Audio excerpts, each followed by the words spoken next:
Hey guys, good morning and welcome back to my YouTube channel. আমার নতুন একটা ব্লগে জানাচ্ছি অনেক অনেক শুভেচ্ছা। অনেক দিন পরে আবার চলে এলাম কিন্তু একটা ছোট্ট ব্লগ নিয়ে। সকালবেলায় এরকম রোদ বেরিয়েছে, খুব সুন্দর।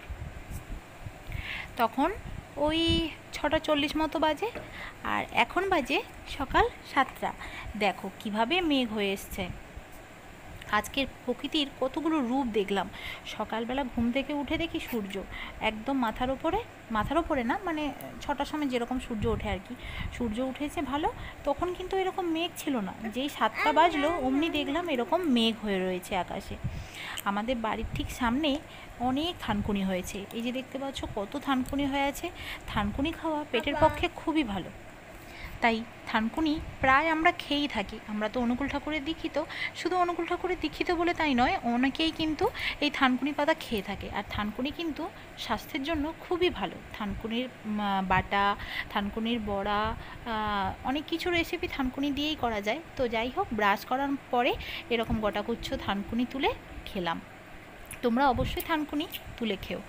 তারপরে 10টা 20 মতো বাজে, আমাদের খাওয়া দাওয়া সবে কমপ্লিট হয়েছে, মানে সকালের খাওয়া দাওয়া আর কি।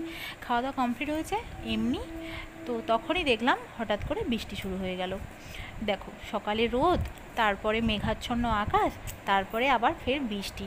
প্রকৃতির কতগুলো যে রূপ আজকে সেই ভিডিওতেই আমি তোমাদের সঙ্গে তুলে ধরলাম। কিভাবে বৃষ্টি হচ্ছে দেখো, এক পশলা বৃষ্টি ভালোই হলো। দুপুরে খেয়ে দিয়ে শুয়েছি সবে, 2:40 মতো বাজে। হঠাৎ করে দেখি এরকম মেঘ হয়ে ঝোড়ো বাতাস বইছে, আর খালি বজ্র বিদ্যুৎ হচ্ছে, বিদ্যুৎ হচ্ছে আর কি বাইরে। শুকনো শুকনো মেঘে বলে না বাজ পড়া, ঠিক সেই রকম শুকনো মেঘে বাজ পড়ছে।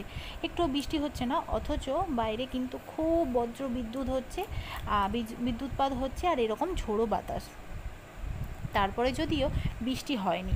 আর বিকেলবেলার আকাশটা তোমাদের সাথে শেয়ার অবশ্যই করছি। তবে দেখো কিভাবে ঝোড়ো বাতাসটা না হচ্ছে, আর কারেন্ট কিন্তু তখন ছিল না। বেশ বাতাস, প্রকৃতির বাতাস খুবই সুন্দর। তারপর বিকেলবেলা ওই 4:30 না 5টা মতো বাজে, তখন মেয়েকে নিয়ে একটু হাঁটতে বেরিয়েছিলাম। ওই আমাদের বাড়ির পাশে একটা মেয়ে আছে, ঠিক ওর খেলার সাথী বলতে গেলে, ওর থেকে বড়, তবে ওর সাথে গিয়ে মাঝে মাঝে একটু খেলাধুলো করে।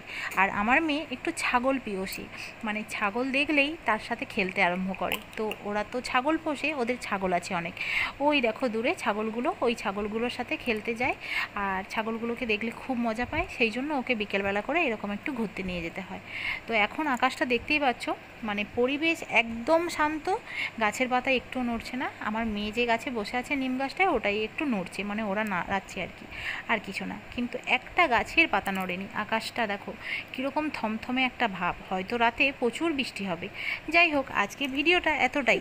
আজকের যে প্রকৃতির যে রূপ, কতগুলো রূপ তোমাদের সাথে শেয়ার করলাম, সেটা তোমরা বুঝতেই পারছো। এক রোদ ওঠা, বৃষ্টি নামা, মেঘ গর্জন, কত কিছু। যাই হোক, সবাই ভালো থেকো, আর আজকে ব্লগটা এখানেই শেষ করছি।